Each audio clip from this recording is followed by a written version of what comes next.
Welcome to the Red Rose Film Club, a movie podcast that picks apart movies from the viewpoint of the political left.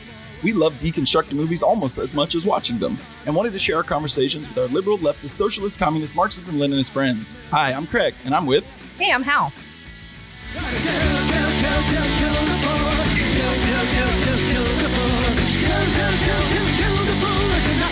So, Craig. Yes. What other pop culture are you getting into these days? Well, I've had an interesting last few days of doing fun stuff that wasn't all watching movies. First, I will say, which might explain why any errant groans that come my way during this, that I went floating down the Chipola River 2 days ago. And I sunburned the shit out of my legs, especially my upper thighs. Oh my God, I see your ankle. Yes, I hadn't if noticed. you can see my ankle, you can perfectly see the outline of where my water shoe was. First of all, scandalous. You're showing your ankles Yes. in here. Yeah, that one's much worse. I will say I applied sunscreen three different times at the beginning and twice during floating down the river, and I still got burnt to a crisp. So that's a once an hour. If you are as white as we are, 3 hours. Once an hour plus wearing additional coverage. Well, I thankfully had a cut off t-shirt, and that I immediately fell into the river when I was trying. I was like, I'll take this off when I'm ready to get in the water. And when I went to get in my tube, I just fell backwards into the water. So it just got soaked immediately. I was like, well, I'm not going to take this off. And thankfully I left it on. Smart. And so my torso remains pasty white, but everything else is burnt. Accidental genius. So that's what I did last couple of days. I've also watched a few movies. One is one I've seen recently, and I watched it again with a friend who is a fan of Tim Robinson and hadn't seen it yet, which is I watched Friendship again. I think comedies sometimes are the ones that hold up the least upon second viewings, and it's still hilarious. And I will say the drug trip scene in Friendship might be my favorite drug trip scene of all time. You saw Friendship, right? Yes. You remember the drug trip scene? Yes. I died when I saw it the first time, and... It was just one of those things knowing, when you have a friend that you know their sensibilities to and you know that they're going to lose it. I couldn't stop laughing from the moment it started to set up the scene, because I was like, she's going to love this. And she did, and it was great. So, well, I'm glad that you connected over a movie that's about disconnection about and how alienation. Fucking stupid you are when you try to make friends as an adult. And then I also saw a Marvel. And I will say, I haven't seen one in a long time, and I liked this one, and that was Thunderbolts. Did you see Thunderbolts? Absolutely not. Yeah, this was a sitting on the couch, put some shit on to pass the time. Okay, this might happen a few times this episode, but I teared up at Thunderbolts. It is really sweet in parts. First off, it eschews a lot of the build-up of a Marvel movie. You are thrown kind of into the plot almost immediately, which is fun because it's a bunch of different characters from movies I've never seen, all coming together for a mission. And there's one character who is has these powers, but he's unstable. He's dealing with a bipolarism and a number of other mental health things, and it walks that line pretty deftly and is kind of sweet at one point in how they approach it and how they approach him. And I legit teared up at it. This Marvel movie called Thunderbolts * Interesting. You kind of have made me interested in seeing it just for the purposes of judging it. Yeah, I will say it's not expressly said that he has that he's bipolar or anything like that, but it is pretty much it's hinted at, or that, yeah. I'll be the judge of that symptomology. And Julia Louis-Dreyfus as a villain is really fun. And then I'll say the ending is... I didn't know she was in it. Okay, she is. interesting. She's a catty congresswoman or senator. I don't remember, that has started this initiative to try to make a new superhero that's gone horribly wrong. And that's the whole thing, is she's used all the characters that are in it have been employed by her to cover her tracks, and the movie begins with her sending them all on a mission that they don't realize is to kill each other. And then they team up against her or whatever. And then the ending is kind of boring, because do you know why there's an asterisk after the title? They're all dead or something. No, I will. They're the new Avengers. They're the new Sorry, Avengers. I knew. I was I know it's chintzy, or it is very chintzy. It is very chintzy. It is very forced, and that was. They wake up and it was all a dream. It was all a dream. But I did like it. And then I saw another Marvel, which I know is not Marvel, but it's a superhero movie. Yes, but it is a Marvel. I am saying that from friendship. If you remember, he keeps telling his kid if he wants to go see a Marvel with him. I saw Superman and I thought it was a stinker. Did you see Superman yet? I have not, because the AMC in Tallahassee has been, I don't know, going through its death knells or whatever. And, oh God. The AC has been broken on and off. And when we went to see This Is Spinal Tap maybe like 2 weeks ago now, it was in one of the front theaters where there's just no AC, and it was fine when we got there. And by the end, I was like actively sweating and feeling uncomfortable. So I have heard that I do intend to see Superman. I will say I have some interest in it. But I have heard through the grapevine, one of my staff used to work at AMC, and through Reddit, that they were closing, like straight up closing at the beginning of this week to try and actually resolve it, maybe. So I was gonna see. Well, I got tickets to Eddington tomorrow, so they better not. Yeah, I have them on Friday. That's what I said as well. Fix it. God damn it, Eddington. By Friday. But yes, that's why I haven't seen it yet, because I was not trying to sit in AC. Then we went to Beyonce, which I will talk about in a little while, and then they were closed. The parts that are good about Superman is that he's very clearly not trying to do a like gritty comic book thing. He's trying to make it fun and goofy like a comic book movie. However, I don't really like Superman anyways, so like that doesn't, like, make it as goofy as you want. This is not appealing to me. Also, like, James Gunn has done cool action sequences before. I would say every action sequence, maybe the whole movie, is clearly just shot on a soundstage, and like the action scenes are just, there's nothing to hold on to. It's just so. How is Nicholas Hoult? That's cartoony. He's question to me. He's like fun. He's like, he has his little blow ups and his like little. He gets his little moments to scream and holler. He's fun. There's no like one horrible thing about it. I just found it mostly boring, and like I just like ugly to look. Ugly in a. Not in the way that Marvel movies are ugly, because they're drab, because this is bright and like there's cool color palettes. James Gunn, right? But it's like that thing of like every time someone punches, they're like flipping around a million times in a way that just screams like this is a soundstage. This is all. There's like no gravity. Right. Yeah. There's nothing. Yeah. But then I'll say I was also out of town for the last couple of days because I went to Monday Night Raw 2 days ago, which is the first wrestling event I've ever been to. Oh, really? Yeah, never been to one. Oh, okay. This is going to mark the second time. I'm notably more excited for you then. This is going to mark the second time that I teared up this week leading up, because I don't know, I have this thing about like a community coming together. Oh, I understand. Live shit. Fucking Chantal and I are crying at Beyonce, so I comprehend. It was really fun. There was a lot of fun matches, and then the thing that like was one of the coolest things I've ever been a part of, not necessarily because this is my favorite wrestler, but just because the place went bug fuck nuts, is that Roman Reigns, who hasn't been back for several months and was no hint of him coming back, made a surprise entrance at the end, and the place went crazy. Yeah. It was really cool. It was just fun. It was like a fun, like communal, like. Right. Being part of those moments of collective effervescence where like everyone is kind of, or most everyone is pointed in the same direction, and there's kind of like an energy and spirit flowing really through everyone. I definitely get that. It was really fun. And I know you would be proud because I did watch some of, and I will finish AEW All In. Specifically, I fast forwarded to the Mox Hangman fight at the end, which was awesome. Hell yeah. What did you think of that one?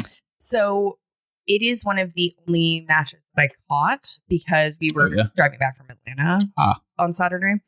And so I got back and like that was like just about to begin. So I caught most of it. But yeah, I love hardcore wrestling.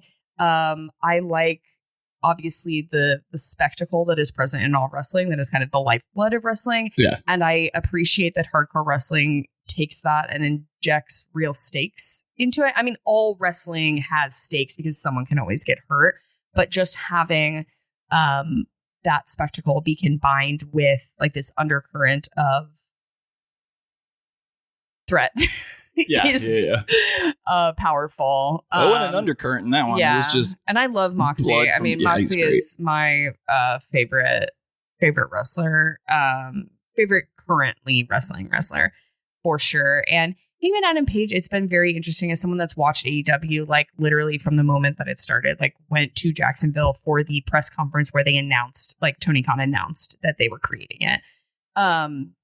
It's been really exciting to watch him evolve and grow. Do you know that he was a high school teacher? I did not know that. Yes, he was. That's cool. While he was like on the independent circuit. Oh. He doesn't, obviously he's not teaching anymore, but he maintained cool too, that for a while. I thought you might be interested in that. I believe he was a high school teacher. And it's been great to like watch him grow and develop as a performer and be able to hold his own against Jon Moxley. Yeah, I will say when I went, my favorite current wrestler, I thought I'd get to see him, but he did not come out, which was Sami Zayn. Because he's on Monday Night Raw, and there was like a bunch of people he's involved in like feuds and alliances with that were in this 5-man match, and I was convinced Sami was going to come out, but no. We'll say shouts out to Sami as it relates to the overall theme of our podcast. He has always been a strong advocate for Palestine. I mean, he is Syrian. Like he is. He's been wearing Palestine gear into the ring a lot. Yeah. And but very recently he was making, like within the last week, very explicit calls for people to be paying attention to Palestine. So I always love him. He's a great wrestler. He's fun. I appreciate his actually punk ethos. He also fuck you, CM Punk. I did see him. I'm also, so mad at Alabama, him. CM Punk #1. I could not believe it that was the guy that everybody was there for. I guess they love that blood money. What can you say? Well, yeah. I'm legit so mad at him. Like, yeah. Talk about someone that for me, like I don't hold entertainers to a particularly high standard. Like I don't have expectations that they be good people generally. But if you're someone whose like whole trajectory has been about resisting power and like right side standing of up and I'm on the right side of fucking history and then causing a bunch of problems at the organization that like brought you back and paid you a fuck ton of money by acting as if you are the better man, the elder who's like coming to educate everybody. And then you go back to WWE that you've just spent the last 10 years shitting on. And then you go to motherfucking Saudi Arabia. Fuck you. I did not burn the shirt of his that I own, but I will never wear it in public again. I'll tell you that. Like I'm like at my core very upset with him and I will never cheer for him ever again. Like, fuck you. Punk? No. Yeah. That's the last dollar you'll get from me, chick magnet. Yeah. That's what the CM stands for, which is extremely lame. And the last little pop culture thing that I want to talk about, because we mentioned it last week, is that I was very excited, or last record, is that I was very excited for the Clipse album to come out. Yeah. And let me just say, I was very excited for the group known as Clipse, not the Clipse. I realized I just said for the Clipse album to come out, but I meant that. Right. I was just specifying that I know it's Clipse and not the Clipse. Okay. But their album Let God Sort 'Em Out came out. No, I've just seen several people on there talking about. I was watching actually right before y'all got here Anthony Fantano's review on the Needle Drop, and that was like one of the first things he said was to clarify that their name is Clipse and not the Clipse. For anyone who wasn't alive prior to it's great. I love it. Top to bottom, there's one song I can't listen to. Too sad. That first one gets me every time. It's they each do a verse about their parents who passed away 4 months apart, where Pusha T raps about their mom and Malice talks about their dad. And I think in the lyrics they say that Malice found both of them, which is it's just like heavy too. But it is very sad, but also great to see them rapping about a range of experience. Stuff. I mean, don't get me wrong, I love when they rap about cocaine, but also happy. Also happy to see them connecting authentically and emotionally. Yeah, I really like the album. I love Clipse. I love Pusha T. I last night I was like re-listening to it, and there is a track that has a beat that kind of reminds me of the beat on Numbers on the Board, which is like one of my kind favorite. Subdued, like yes, but then it kind of has this like funky jazzy and like horn element. I think it's the one. It's like Chains and Whips. Yes. Yeah. It's like track 3, I think 3 or 4 on the album. And that when that beat came out, I was just like, yes. Yeah. Yeah, the Pharrell production is crazy. They also did a Tiny Desk concert which I was interested because I liked them, but I also just wanted to see how they were going to do some of those weird ass Pharrell beats on, like they did Grindin', and I really wanted to see how a live band did Grindin'. Was there a violin? No, it was a guy with a drum pad that was doing most of the stuff. Yeah. But it was would have been a great opportunity to hire it would have, but a violinist. But yeah, so it's been a fun couple weeks for me as far as doing exciting stuff and watching cool stuff. What about you? What you been up to? Beyonce in Atlanta, I hear. Yeah, so I have three things I want to talk about. One, Beyonce in Atlanta. Two, Lady Snowblood. Duh. And then also some Clive Barker I've been reading. So first, Beyonce. How was it? In Atlanta. It was great. It was so lovely. So me, Chantel, and our friend Jason, who I know listens, went to the first night in Atlanta. I will say it's very interesting. So I'll preface this by saying I had only ever seen one arena show prior to Renaissance. And that was ELO in like his first national tour in the US in like 2 decades. And he's old as hell. And it's very like sedate, right? Mm-hmm. Like he's like sitting at his piano and like someone else is singing like the falsetto parts, right? And like no one for the most part is standing up and dancing. So really I had never, and certainly the production value is nothing like Beyonce. So I really had never been to a show on the scale of Beyonce. And frankly, many people aren't doing that. It's basically like, have you been to Eras Tour? Like there are maybe a few other people that you could throw on the list, but in general, no one is doing it at that scale. So after Renaissance, I wasn't sure what to expect in terms of, is it hitting the same notes for me in terms of the level of production, the costuming, the dancing, the interstitial videos that she plays? Like, was it going to be of the same quality and connection for me? And another interesting thing in terms of shaping expectations around this is something that is true this time that was not true the first time is like, I'm not on any social media really aside from Reddit. And I basically use Reddit to talk about movies and ceramics. So I just have not seen any of it. Like I truly had no idea what was going to be happening going in. So that was a very interesting contrast to Renaissance, where I had been like watching videos on TikTok and Instagram and looking at people's pictures and following like the dancers on Instagram and seeing, you know, what was going on and what they were able to disclose or whatever.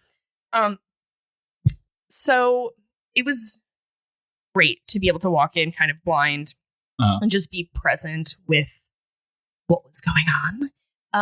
And then the other thing that I'll say I really liked about this experience, and I've talked about this a little with like Chantal and Jason and also some other friends, is that I love Beyonce. I love Cowboy Carter.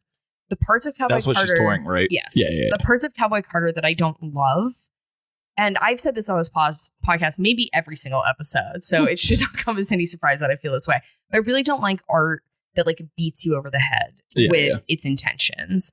Like I am very much, I'm not maybe like death of the author all the time because it can be instructive to reflect on that person's experience and intentions. But I think that really part of art, a key part of art is the interpretive experience and like having space and room to be able to like reflect on things and come to your own conclusions and interpret like, well, what did they mean by that? And how like one metaphor might be interpreted different ways by different people. And when someone is saying things so explicitly, there's not a lot of space for that.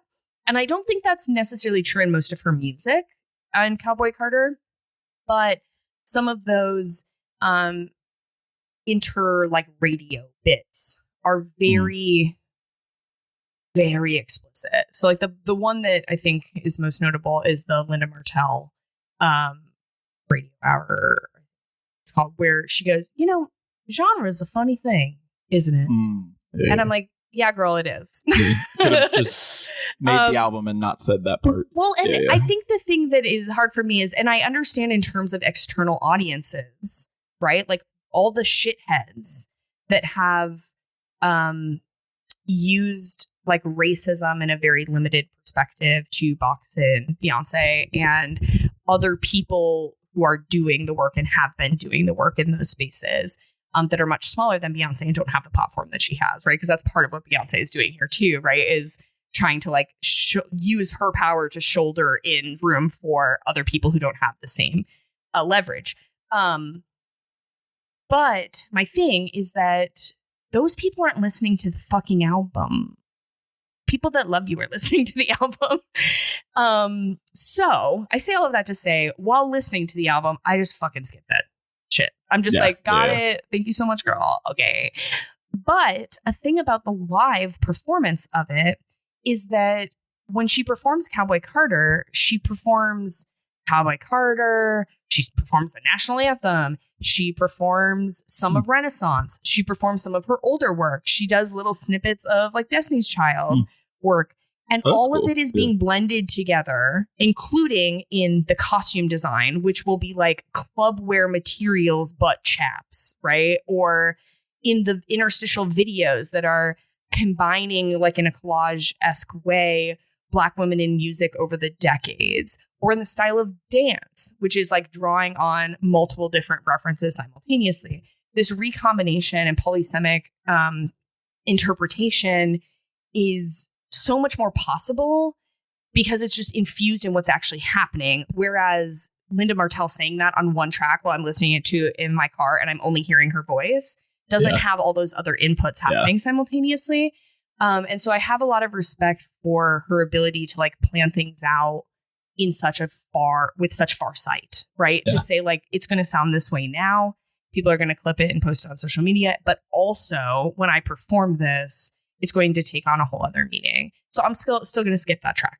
But when they played Linda Martell's voice over like people at the start of a new song and people dancing and stuff, I felt like it was better situated. And that was really cool too, to have not only the things that I already loved about the album be relevant, but some new emergence of dynamics too. Oh yeah. Did you have any like special guests? No, not in Atlanta. Do that? Like just sometimes like Miley Cyrus came out in London, you said. JC.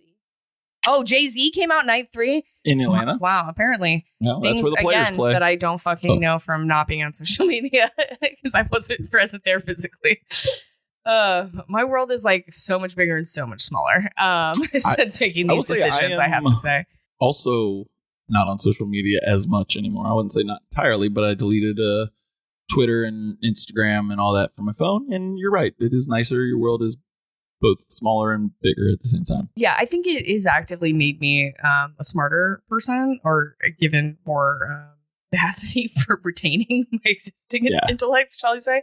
But you know what I do miss as a nosy bitch? Knowing what's going on in everyone's life who I don't talk to regularly. Yeah. And I mean that both in the sense of like maybe some of my extended family or like friends that are acquaintances that I don't. But I also just mean it in a messy bitch sense of like the people that you used to follow, maybe not you, but certainly we used to follow on Instagram. I'd be like, what are they doing? What, you know? Oh, that my problem was like posting on their story and soft launching or whatever. I hate that idea, but like some man's foot in their Instagram story. Like I miss that a little. Well, it sounds like you were involved in a little bit more highbrow social media than me, because mostly what I realized I had a problem and I was like, I don't really know a lot of the news that happened this last week, but I do know all the fights that happened at Arby's that are going viral on the internet now. So maybe I should back away from that a little bit. I do love when people fight in a restaurant, though. I'll still look up so much more plugged in to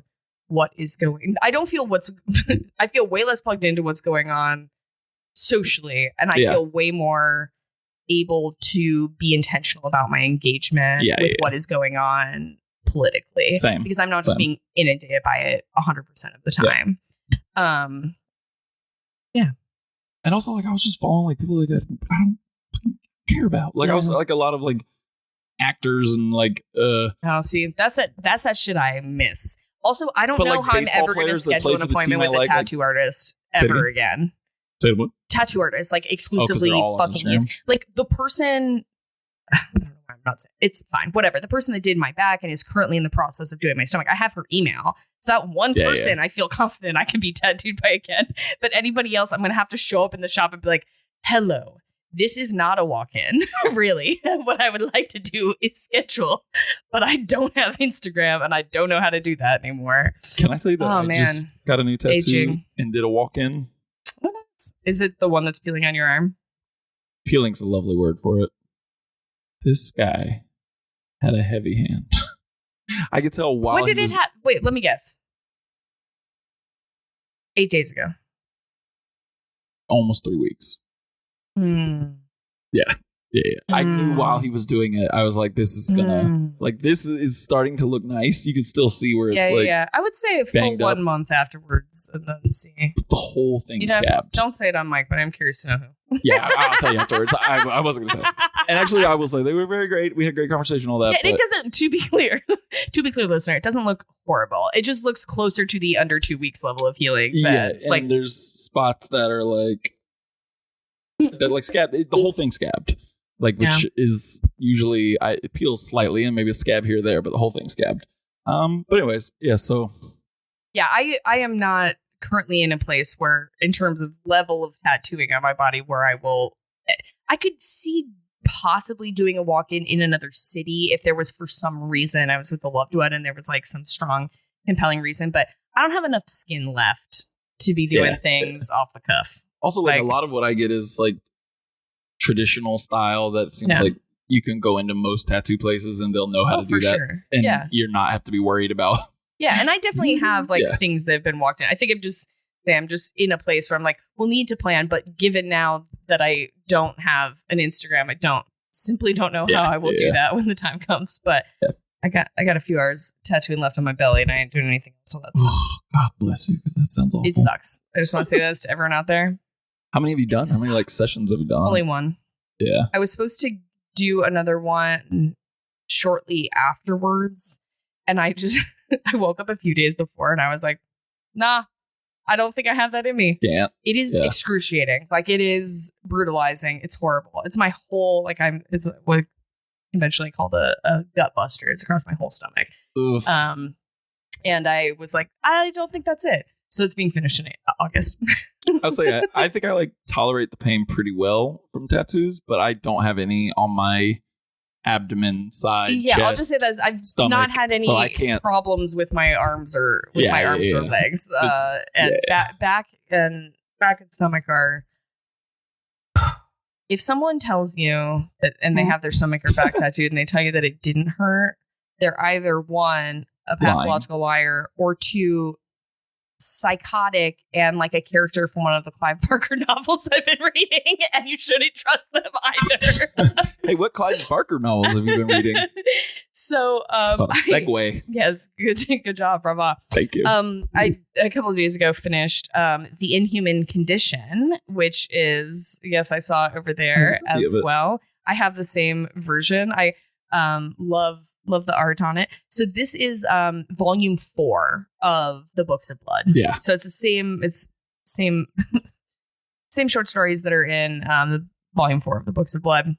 But I quite enjoyed that one. Clive Barker is just very much that bitch for me. Like, I love, one of my favorite kind of horror themes is like a Faustian bargain, or just like engaging with hell as a concept.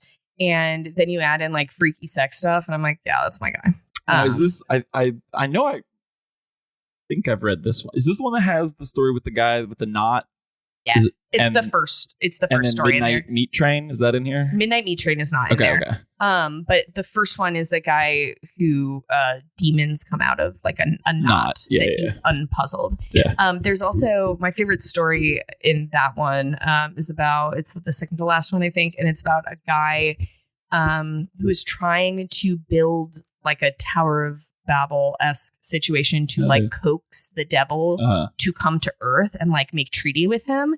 But the guy just like spends his whole life building it and ends up living inside of it and like killing people to feed, the demonic presence. And everyone's like, nobody saw him again. It's unclear if if the devil ever came or if like he just became the devil himself. That was my fave. Some inspiration for 28 years later. I mean, it's a little bit more. Tower of Bone. Bone City. Bone City. And then what I started last night is I have like the next one that called In the Flesh and is volume 5 of Books of Blood. And it has a similar cover, like very pulpy. And yeah, loving it. The first story has a guy who is in prison and starts to dream of, there's other things going on here as well, but for my purposes of what I'm bringing this up, starts to dream of like a city full of like midnight blue sand where there's just like no one present in it. And it's very clear that it's hell. And I'm just like, yes, Clive Barker, serve me another dish of a new version of hell. Oh yeah. So I've been having a good time there. And then the last thing I want to talk about, obviously keep it thematic, what we're all here for, is a movie I watched last night. Lady Snowblood 2, Love Song of Vengeance, which came out in 1974. Have you ever seen it or the original Lady Snowblood?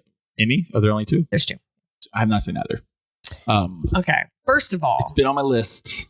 Matter of fact, I believe if you remember the beginning of the year, I said I made a list of a bunch of movies that I wanted to watch this year. That one's on it. I would. Also, I'm falling behind terribly on that list.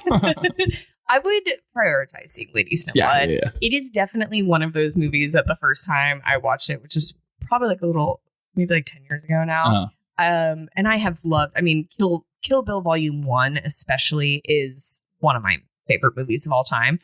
And it was one of those things where I watched it and I was just like, oh, that's where you got that from. Yeah.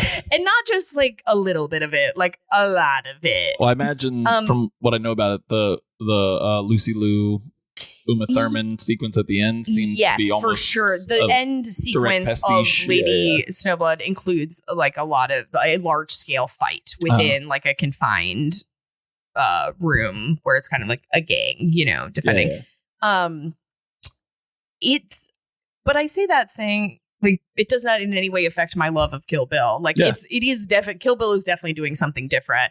It's also incredibly clear how much inspiration Tarantino took from it. Yeah. So it's definitely worth watching. The thing that's very interesting about Lady Snowblood 2 is that, so the original premise of Lady Snowblood is like, she was born in prison. Like her mother was pregnant with her while she was imprisoned. And she is a child of like a product of sexual assault. And so when she's born, she's like born under a bad sign, right? She's like, I am here and I will seek my vengeance at all costs. Yeah. And that she has this like mission from a very, very young age. Well, the interesting thing about Lady Snowblood 2 is that people are still hunting men are still hunting her because of the killing that she has done previously. But it's like not really about this like overall vengeance at all. And she gets enmeshed in a like anarchist group. Oh, cool. Yeah. Really? Really? Yeah. That's cool. I was like, when it started happening, I was like, ooh, love this. What's the like era?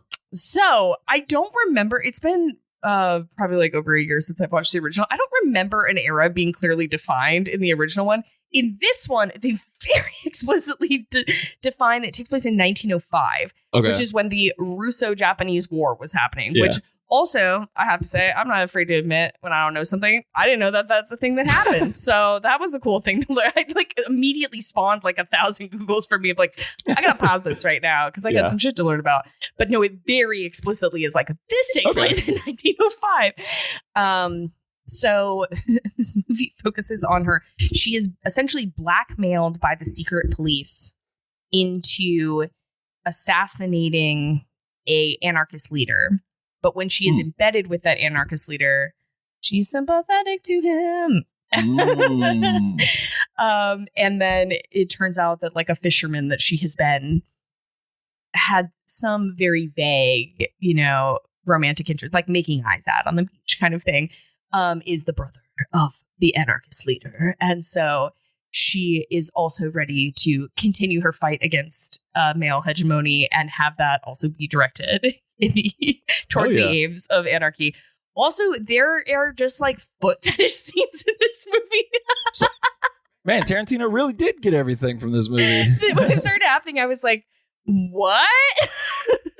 Wiggle your big toe. Did she say that?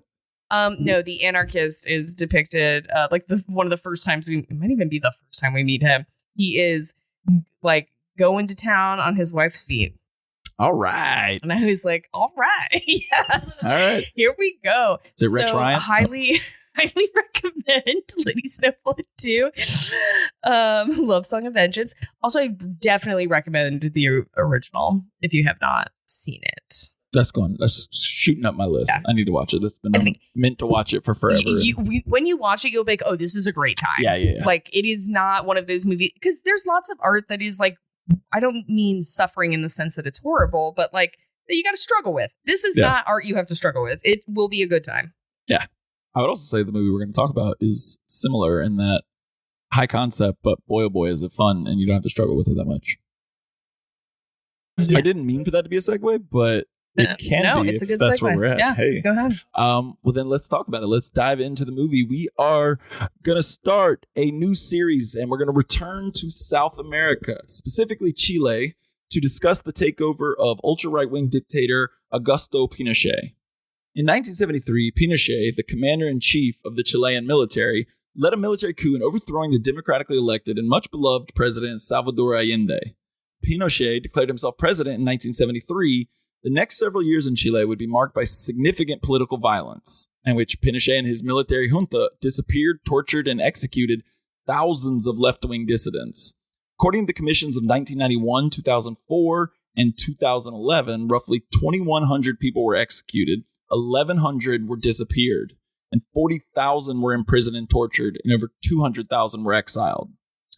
But would it shock anyone to know that Pinochet's coup and subsequent reign of terror wasn't executed without a little bit of outside help? A little bit? Hey, and where did that help come from? From the good old US of A. But in 1973, the year Pinochet took power, and the year depicted in the movie we'll be discussing, the US was an old hat at surreptitiously, and sometimes not so surreptitiously, intervening in the body politic of foreign countries. In the nearly 30-year period between the end of World War II and Pinochet's coup in 73, the USA had been involved in a number of coups, wars, and covert actions in foreign nations, including, but definitely not limited to, Korea, Burma, Egypt, Iran, Nicaragua, Indonesia, Iraq, Libya, Guatemala, Vietnam, Guyana, the DR, Laos, Cambodia, and Cuba. What did a lot of these countries have in common? Most were ruled by left-leaning or anti-imperialist regimes, which brings us to Chile in 1973 and its president Salvador Allende, who was a socialist and stood in stark opposition to the creeping specter of global capitalism. Following his 1970 election, Allende delivered the following remarks to the Chilean legislature. We are moving towards socialism, not from an academic love for a doctrinaire system, but encouraged by the strength of our people, who know that it is an inescapable demand if we are to overcome backwardness and who feel that a socialist regime is the only way available to modern nations who want to build rationally in freedom, independence, and dignity. We are moving towards socialism because the people, through their vote, have freely rejected capitalism as a system which has resulted in a crudely unequal society, a society deformed by social injustice and degraded by the deterioration of the very foundations of human solidarity. Woo! Peter. It is a good one. As the film we'll be discussing today, 1982's Missing, directed by Costa-Gavras, depicts, the U.S. had an active hand in training and guiding Pinochet's military junta. But U.S. involvement didn't start with Pinochet's coup. In fact, the U.S. has involved itself in the politics of Chile as far back as the beginning of the 19th century.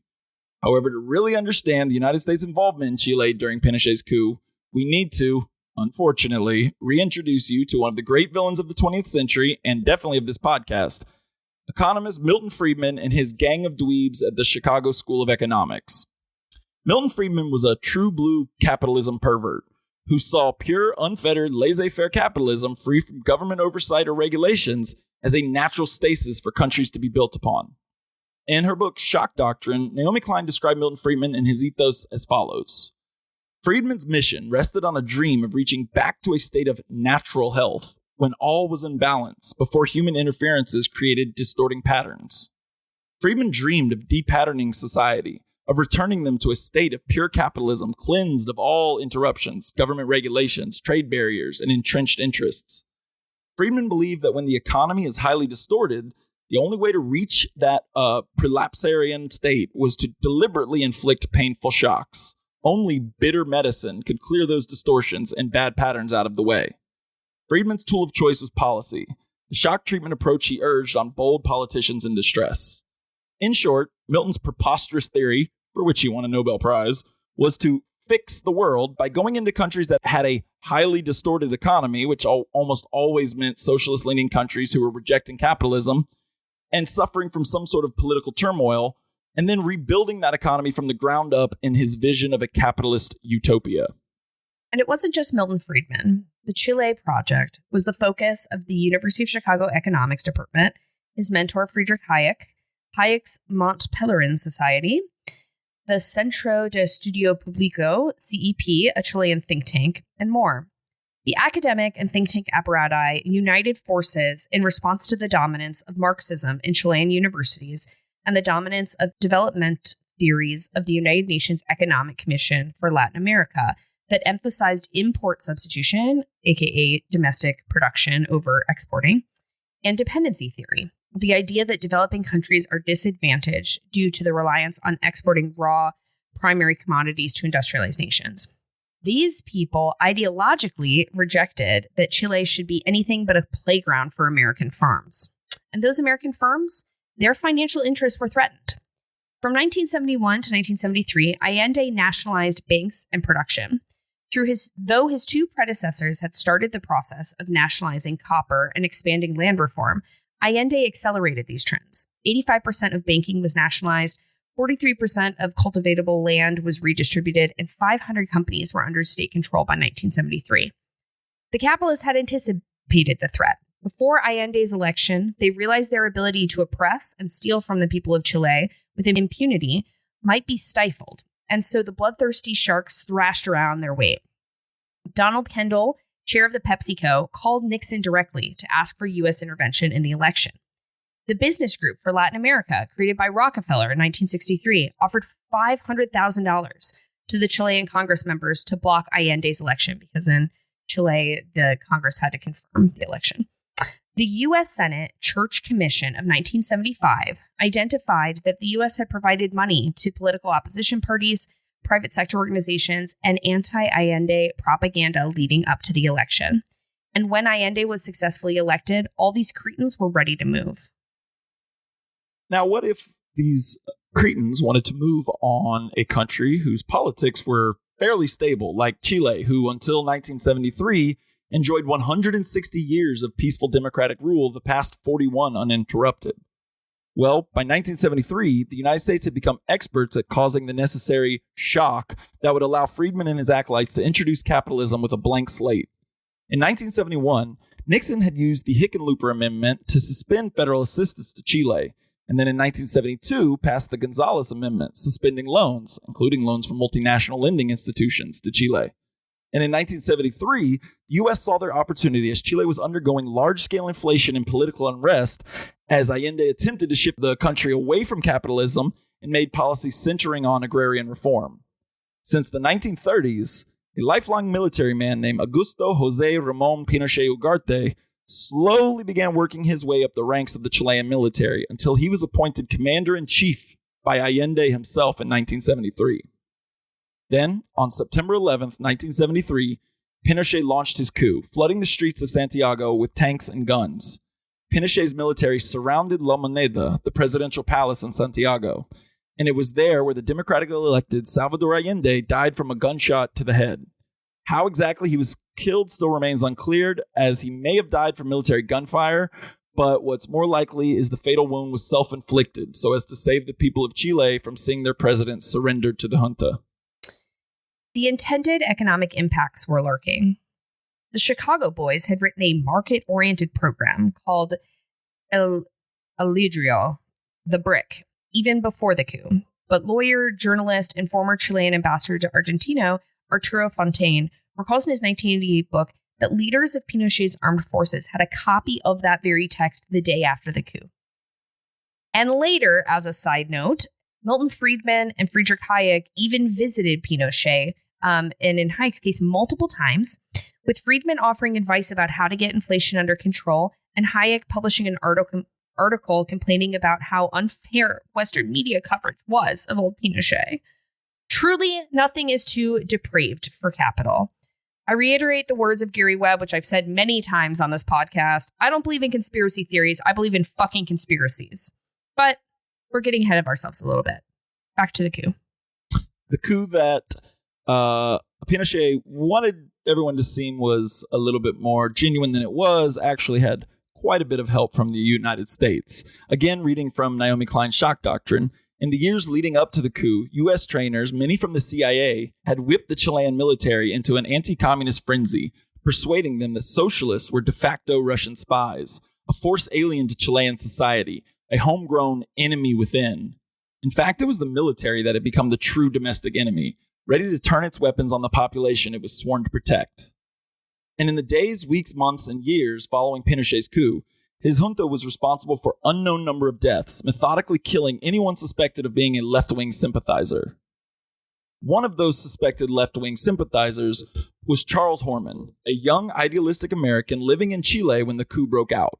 Having written for a left-wing newspaper in Chile, Charlie Horman stumbled on pretty definitive proof of the U.S.'s involvement in the coup, and within days, he was disappeared outside of his Santiago apartment.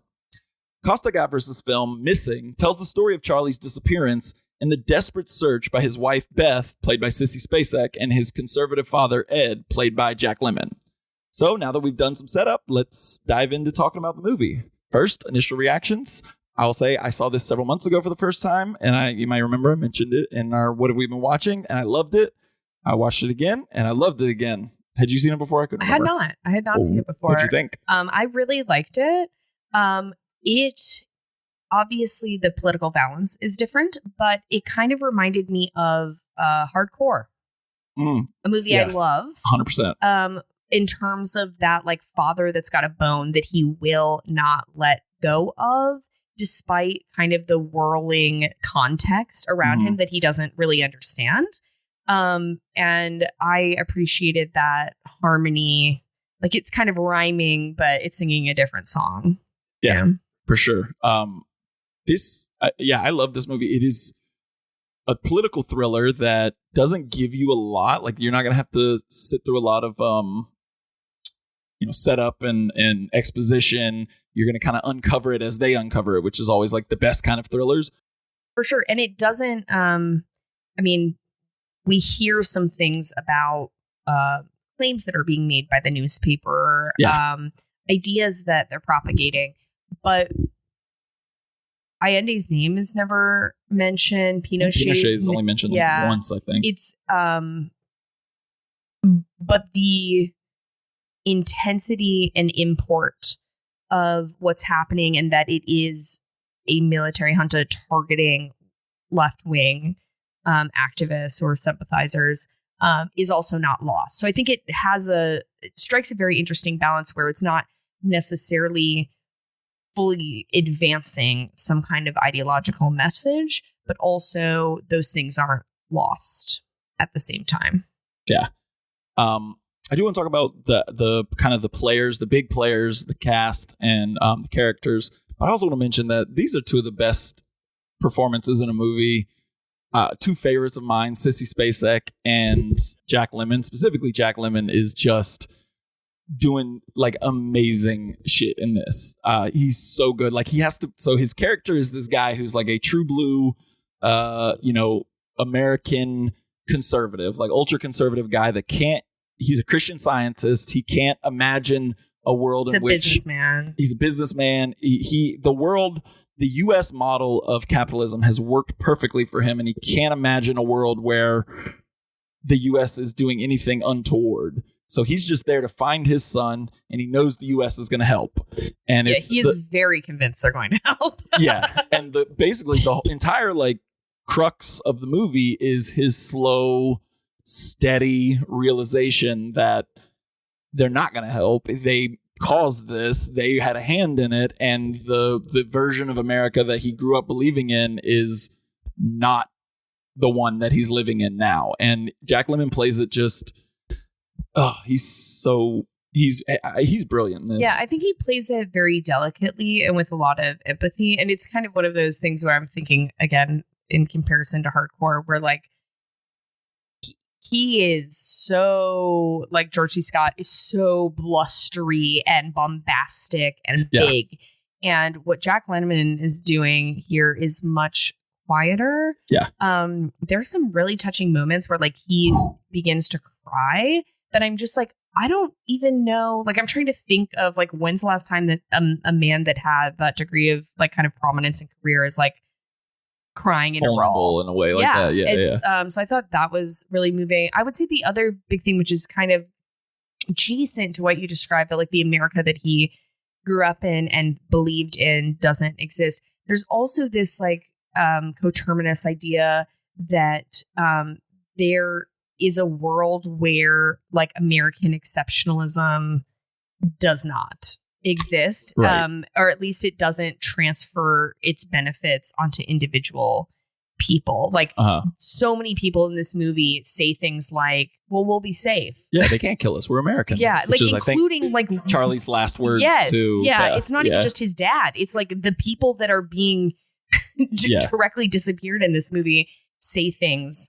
like that, like believing that they're going to have some special protection or power because of their position as Americans that never materializes. Yeah. I do want to run down just a few of the characters because there are, like, a lot of characters that all at one point kind of represent the same U.S. interests. So if we call them the ambassador or the consultant or the consulate, we might be talking about a kind of group of characters. But there's Ed Horman, played by Jack Lemmon, who's his father, and then Beth Horman, played by Sissy Spacek, who's Charlie's wife. Actually, her real name is Joyce Horman. She is still alive, actually. I have a little thing at the end what she's up to now. And then there is Ray Tower, who is a real guy. His real name is Ray Davis. He was a captain in the U.S. Army and is essentially the one that is responsible for Charlie's death, his arrest and death, who is this guy who's kind of moving and shaking in Chile in ways that maybe Charlie doesn't really realize. When he first encounters him, he kind of thinks of him as, like, his envoy into different parts. And then Charlie has these two friends, David McGeary and Frank Tarugi, who are also Americans living in Chile. And I do want to say, spoiler later, but it just feels kind of chintzy to not say this up front, that Frank Tarugi also died. He was a real person as well, and he was also disappeared and killed during this time. And then finally, there is the U.S. ambassador in Chile, who's just kind of a sniveling little runt whose job it is to, like, keep Jack Lemmon on the hook by, like, making up new theories of where his son might be that pushes them away from any involvement of the U.S. Right. And I never caught that man's name, but that man has... He's credited as U.S. ambassador. Okay, yeah. Yeah. That man has a fucking bitch henchman whose name is Phil. Who I absolutely figured out what his name is because in my notes I'm like, Phil, you piece of shit. Because Phil is constantly the person that is being sent on, like, fool's errands that he knows are fool's errands. But it takes Jack Lemmon time to understand that that's what's going on. Yeah. So the ambassador will be like, well, you're going to go investigate that, Phil, right? And Phil's like, absolutely, I'm going to go investigate that. And then he comes back and he's like, turns out I couldn't do anything about it. How weird. Anyway, not only can I not do anything about it, but there's not even a problem. It's like kind of that thing. No, I'm positive. I'm positive that he's hiding. I'm positive. Well, let's jump into our plot walkthrough of the movie. I will say a thing that I love is that when movies don't hold your hand and just throw you into the middle of the action, and the movie starts that way with basically on September 11th, 1973, the coup is happening. We see that there is tanks in the streets. There are dead bodies in the streets. We see the military pulling random women off out of a bus stop line, telling them that you got to wear dresses from now on. There's just gunshots. It's a thing just that is reoccurring throughout the movie. It's people are just talking and gunshots are happening. And I will say, I made a note of it, but there's a great, like, Jack Lemmon is great. And there's a great moment where, like, they're having a conversation and Jack Lemmon is more perturbed by what's being said in the room than the gunshots that are outside in a way that just works so well. But we see that Charlie and Beth and their friends, Charlie is there with a coworker, Terry, who's like, they're a reporter with him, are all kind of in panic and they're trying to get out. And Charlie's the one that's kind of the rock that's saying, like, we'll be able to get out. And Terry is panicking, and she's trying to leave, but the U.S. Embassy and the consulate are kind of no help, basically sending her back and forth between each other. We see them visiting one of their the wives of one of their friends who's pregnant, and she tells them they're killing everyone. And then before the kind of plot of the movie kicks off, the last thing Charlie says is, "They can't hurt us. We're American." But I don't know. I just like again, no mention of Pinochet or Allende in this part. We just are thrown into like the 0 hour of the Chilean coup, and not necessarily the coup itself, but how it plays out for the civilians living through it. Right. The feeling of what it is like to live in this place, paranoia, is immediately very clear. Mm-hmm. And so the timeline of this movie is they reference it throughout, but I think Charlie is arrested or goes missing within 1 week of the coup breaking out. And we see that he has to hide on the streets one night Beth has to hide on the streets one night because she's out after the curfew and can't get home. And when she returns, her home has been turned upside down. Everything's been rifled through, and Charlie is missing. Now, there's like a time gap, I think, between when Charlie goes missing and when Ed, Jack Lemmon's character, shows up, which I think is like there's a few 2 weeks or so. There's a gap, because one of the very interesting things about the way this movie is constructed is that it jumps back and forth between these various time points. And sometimes it makes that very clear in the sense that somebody says it, or it's, reading from his journal or his notes. You can see it written down or whatever. But then there are other times where it's not immediately apparent where you are in time and space, which kind of adds to this sense of total disorder that's present here. I would say it's jarring, but I think intentionally so, because all the flashback scenes are usually when Beth and Ed are putting together what happened, and they're getting these like little tidbits of information of things that Charlie experienced. Right. And they're trying to solve the puzzle as well. It's the same as you had mentioned a few moments ago, is that this is an effective political thriller in part because you are learning information as the people that you are following are learning information. And it becomes even more, well, we'll get to it, but what we learn at the end. And this when we meet Jack Lemmon, who's meeting with a congressman, and he seems worried that his son is missing, but kind of like, dang kid, gets himself into trouble all the time, doesn't he? And doesn't seem convinced that this is gonna be a massive problem. Like he's gonna have to go reel his son in again. Right. And as he learns about, he has a realization and wakes up to the reality of America. At the same time, he's also grappling with the maturity of his son and the idea that he may have been impinged on by forces that were outside of his control. Which I think in some ways is also about challenging like American ideals, right? That you can always be the master of your own fate. You're always the captain of your own ship.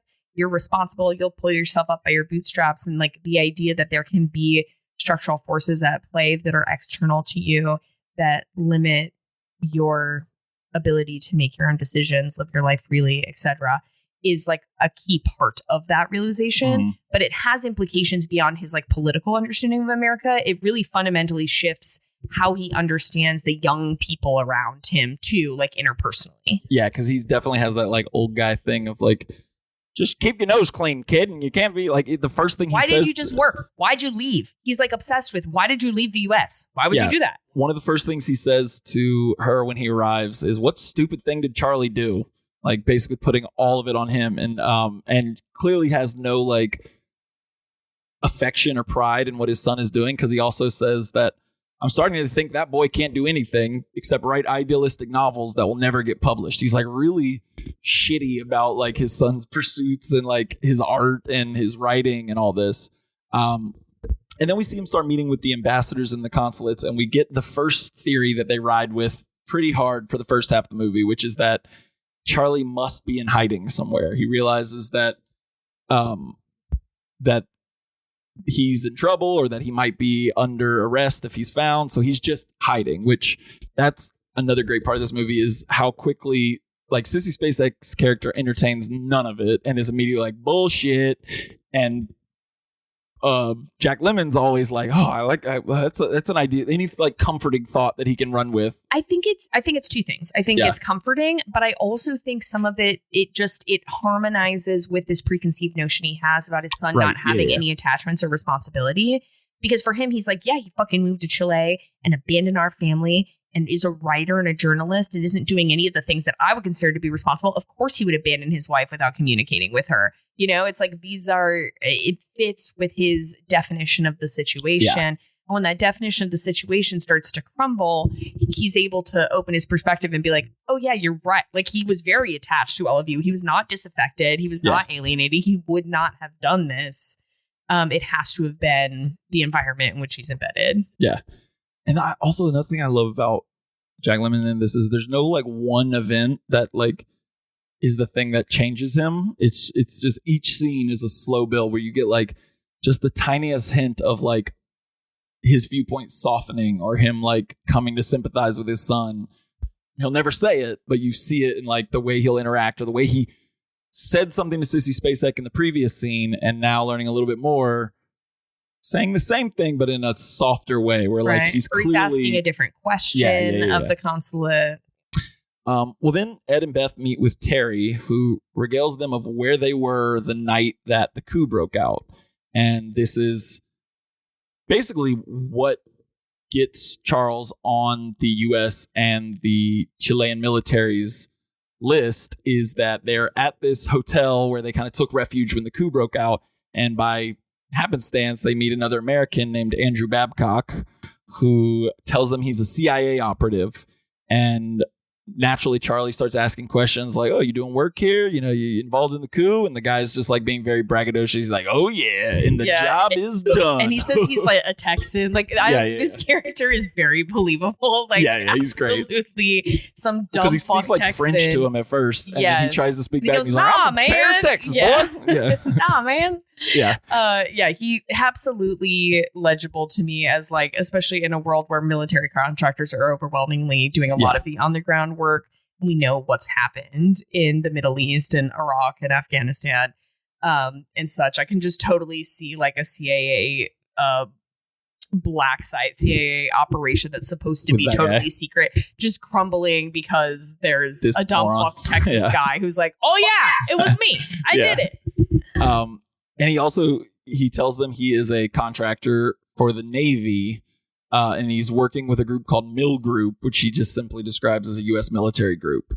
And it's at that point that Charlie and Terry are clearly putting together what's going on. And the story is already outlined for them, although they might not have any proof of it yet.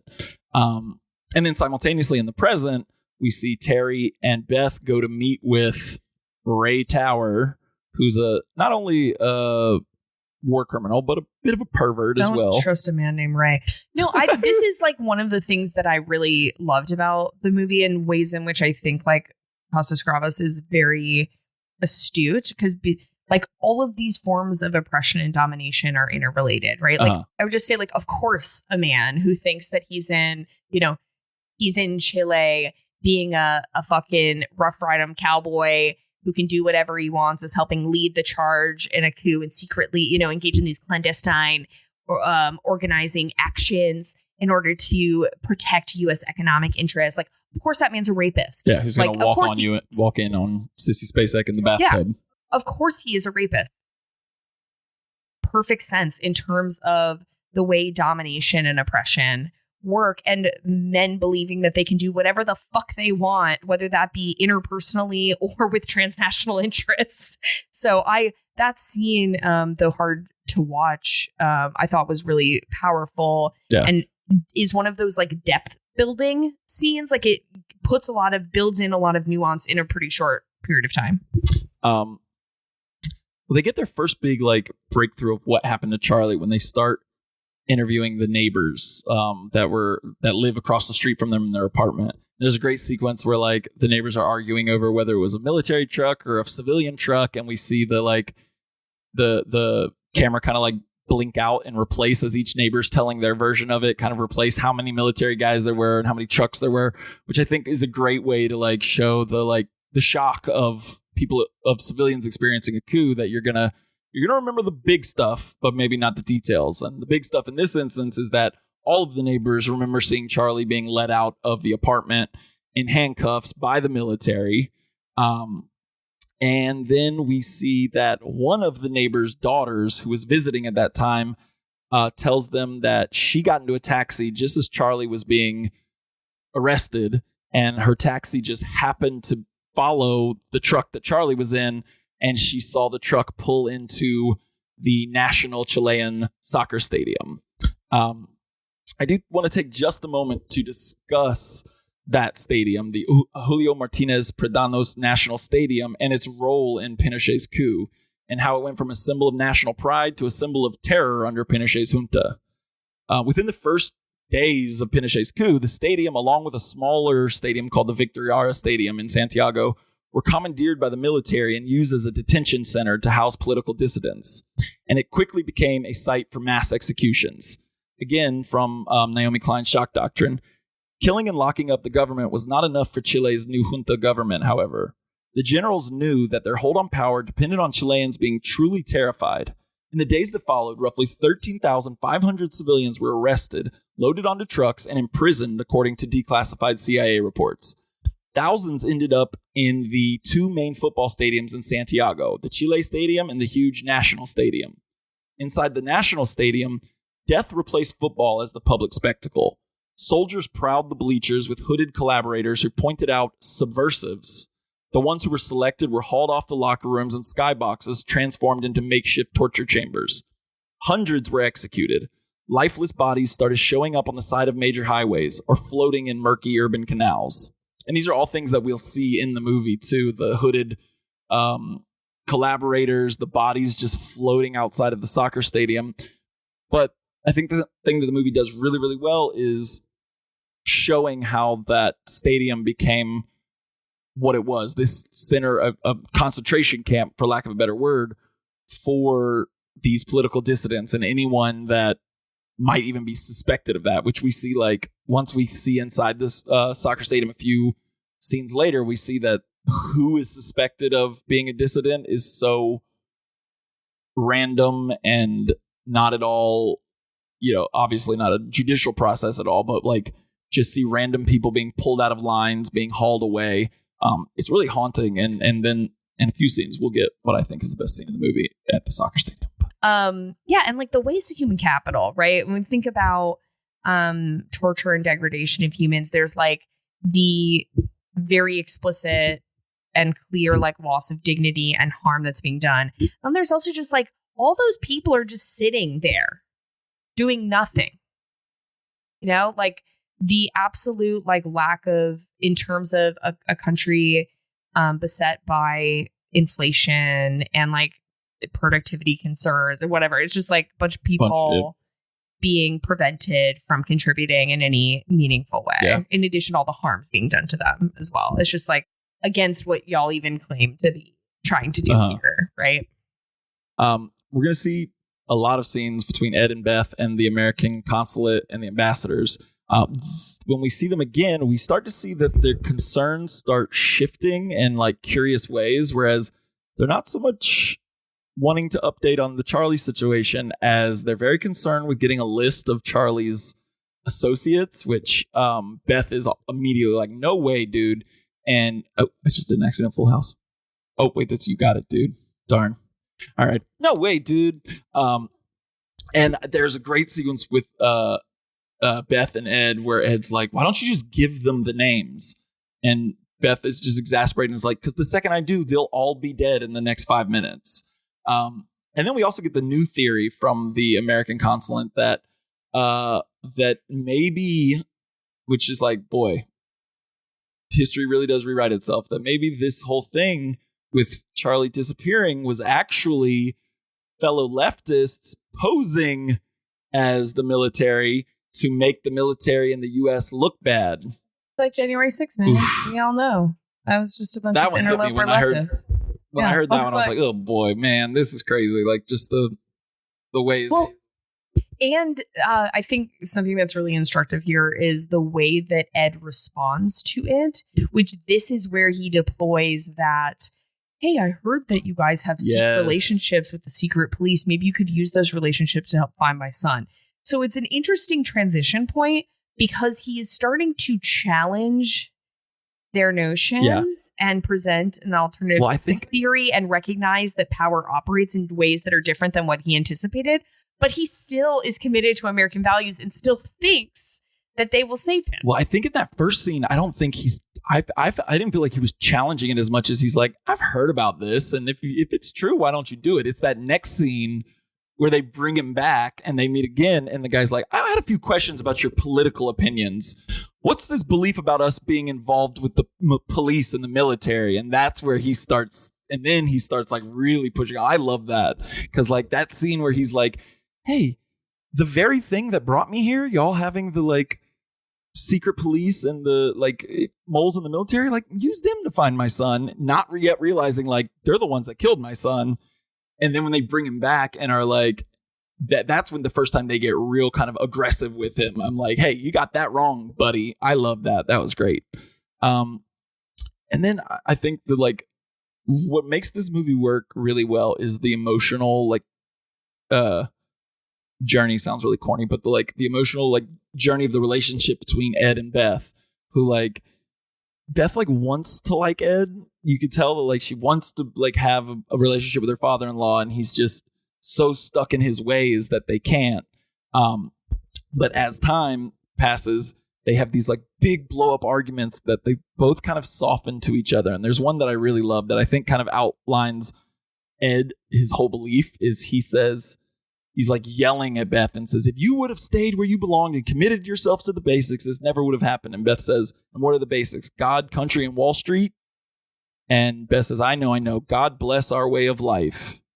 And he says, a good way of life it is, young lady, no matter how much people like you and Charles try to tear it down with your sloppy idealism. I can no longer abide the young people of our country who live off their parents and the fat of the land, and they find nothing better to do but whine and complain. And Beth says, is that your image of Charles and me? And he says, yes, to which Beth says, how can that be? We're not freaks. We're just two normal, slightly confused people trying to be connected to the whole damn rotten enchilada, which is like a perfect little scene to capture the energy of this movie of like two blameless people on opposite ends of the political spectrum, opposite ends of, you know, the age gap in America at the time, kind of coming to similar realizations while screaming at each other is like kind of a great moment in the movie.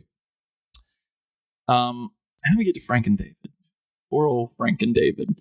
There are references early on that their friends, Frank and David, have gone missing. And then we get another one of those kind of disjointed flashbacks where we see the junta break into their house and kidnap David and Frank from their homes and bring them to the Chilean soccer stadium.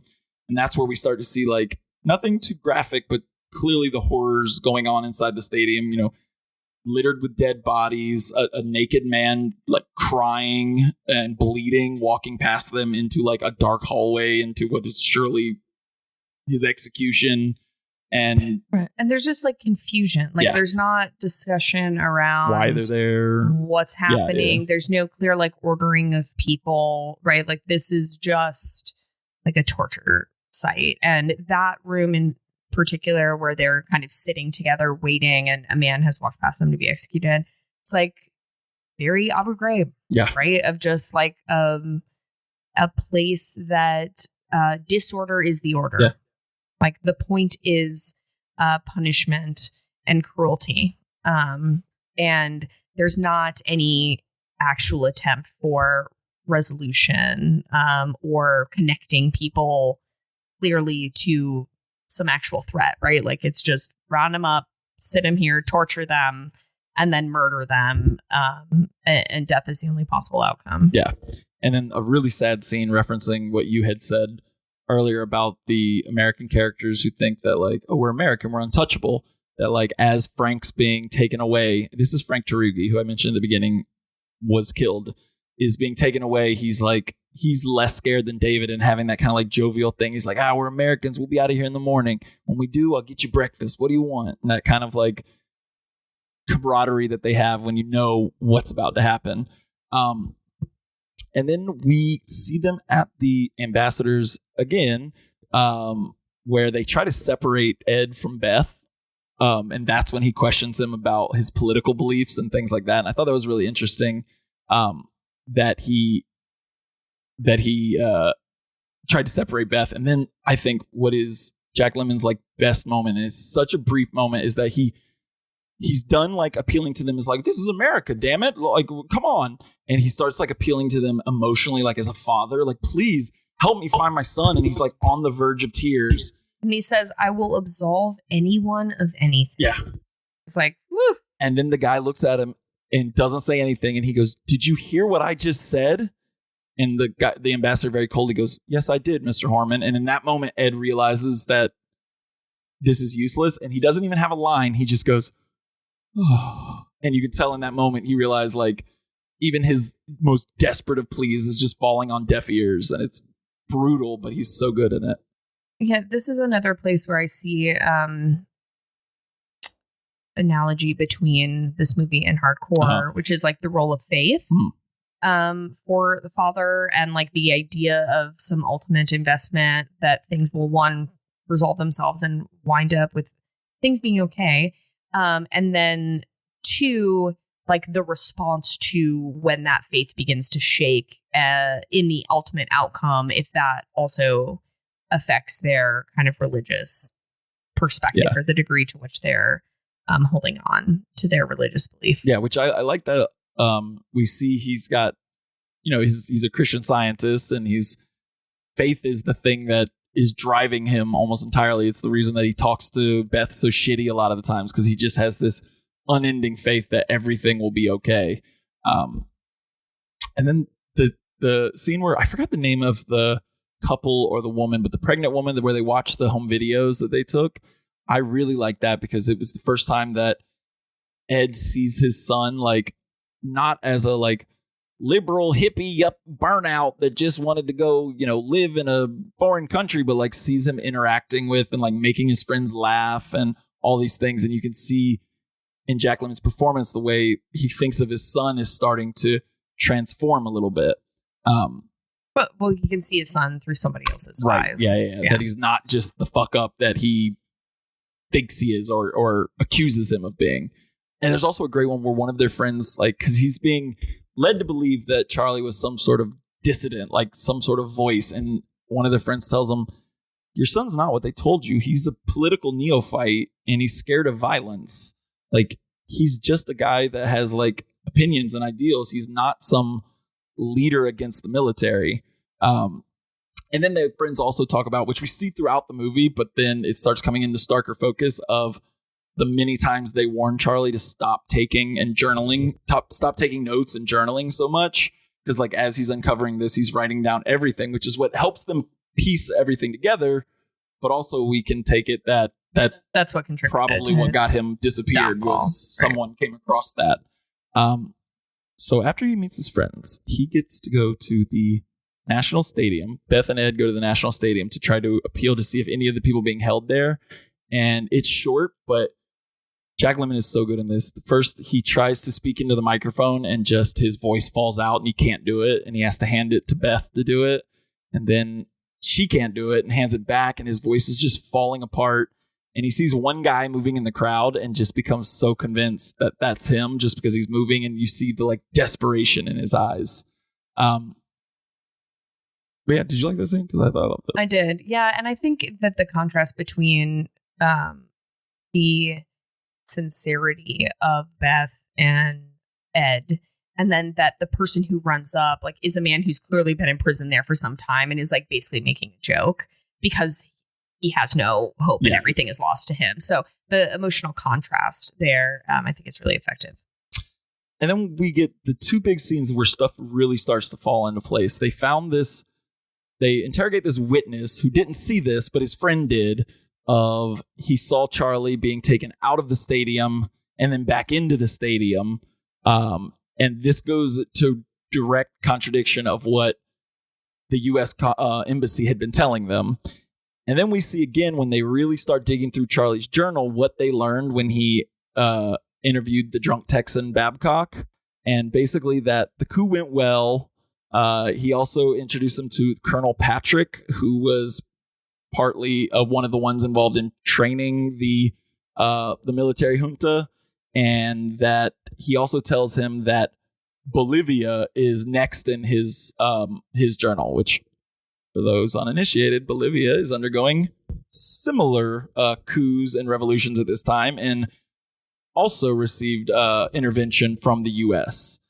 And then the morgue scene. So they've been told repeatedly that they've checked every morgue, they've checked every hospital. He's not there. They've also been told that Frank Tarugi had successfully made it out of the country and back home. Well, in the morgue, they find Tarugi's body. And that's when like the dominoes start to fall and they're really kind of falling apart. And Ed and Beth have this heart-to-heart where that concludes with Beth saying like, do you think he's dead? And Ed's like, I don't know. No, I don't think he's dead. And then she just says, but that's not how you really feel it is it? And it's just basically this question that they know the answer to and are just waiting for confirmation. And the confirmation comes from the Ford Foundation, where someone at the Ford Foundation gives them an anonymous tip that Charlie's dead. And he can't give them the name of who confirmed this, but that leads him into one of his final meetings with the ambassadors, where now they have a guy. I love that. They had the ambassador from Great Britain who was like, well, actually, I believe that he's hiding in northern Chile. And he's immediately like, can you get this asshole out of the room so we can talk? I know you're lying. And he has this final showdown with them where he's really challenging them. And ultimately, Ray Tower, real name, Ray Davis, real guy, piece of shit, essentially tells him, you play with fire, you get burned, without admitting what the U.S. had done to Charlie, is essentially telling him, yeah, that's what happened. Yeah, and Ed is popping off in this scene. And at one point in time, the ambassador says that they were protecting American interests, and Ed said, they're not mine. They're not my interests. You know, and we've seen the culmination of what's been building throughout the movie. Yeah, because that's one of the, I think at the beginning of the movie, that's one of the things that he says, something similar to Beth, is that like, they wouldn't do anything. They're here to protect American interests. And now he's starting to realize what those interests are. Money. And conveniently, right after he pops off on the ambassadors and they realize, well, there's no more reasoning with this guy, he gets a phone call from the ambassador saying, oh, actually, you know what? We overlooked some records and Charlie did actually die and we have his body.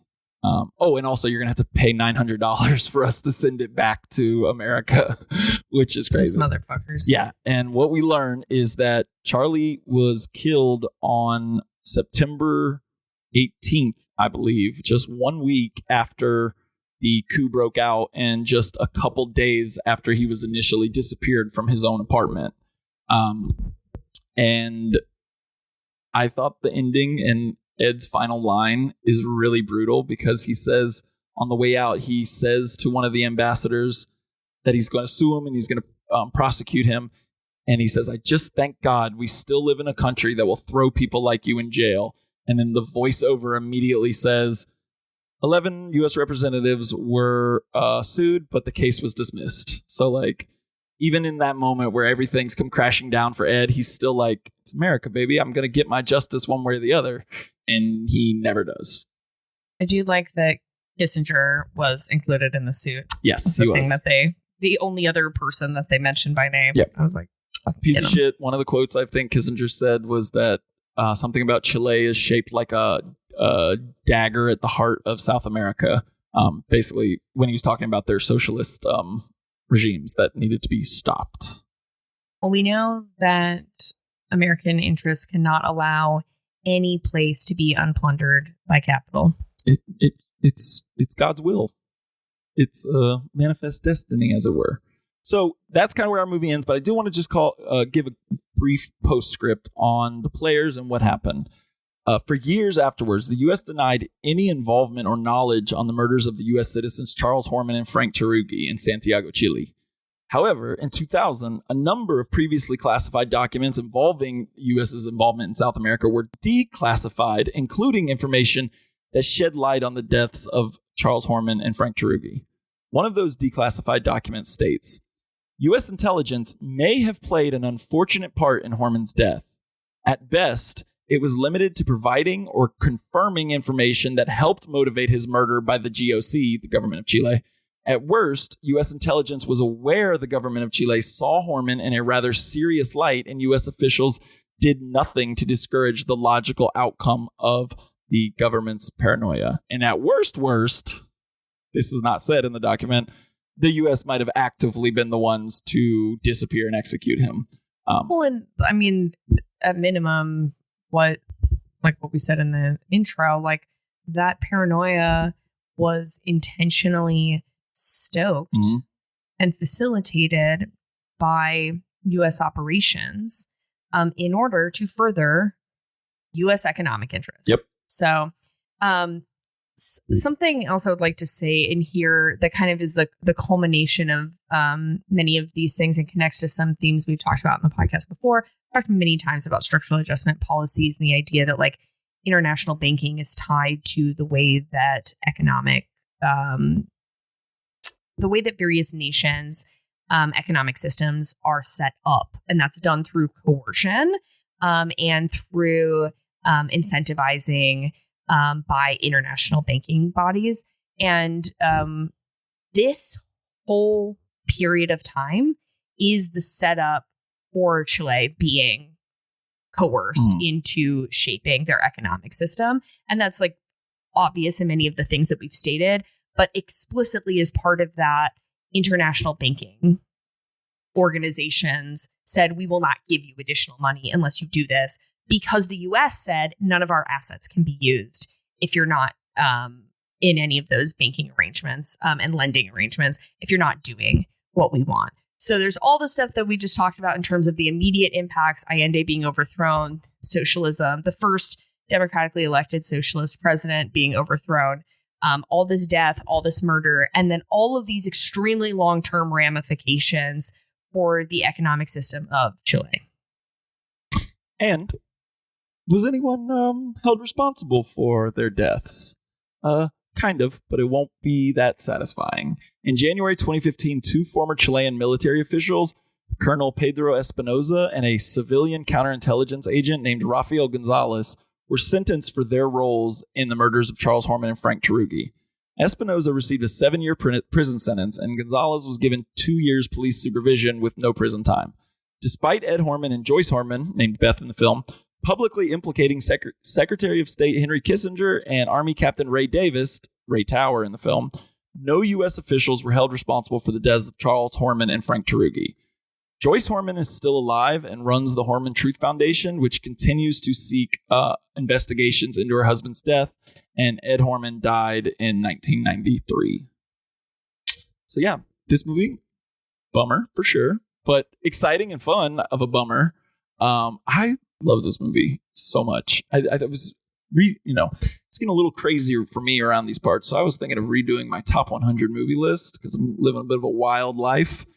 This popped in my head today, and I think this is going to make a strong entrance into my top 100 list. Maybe on the next podcast, I'll have the list updated. It's definitely made me interested in watching more Costa-Gavras films. Have you seen any of his others? I have not. And I think I mentioned, last episode that I recently blind bought a DVD that, or whatever. I know people who care about these things care about the distinction. But not I. They mostly own them because they're not available on streaming. But called Weak Spot, that every review of it is like, it's very much like, it's not directed by him, but that it is very much a film that is in the spirit of his movies. So looking forward to watching that soon. Do we share our next plans? Yes, we're going to continue in Chile. Yeah, so we're going to do something we haven't done in a hot minute, which is cover more than one movie in an episode. We're going to cover 2 films that take this period of Chile.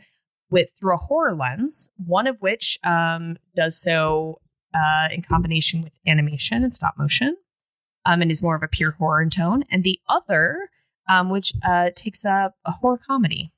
So, yeah, we saying what they are? Sure.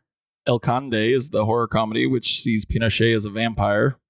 Yeah, and then we'll look at The Wolf House, which takes like a German expat village in Chile, and bad shit happens. Oh yeah, well, it'll be fun. Well, I mean, not the bad shit, but to talk about the bad shit in movie form. Yeah. Yeah. Well, this is fun, and we will catch you on the next one. Bye-bye. Bye.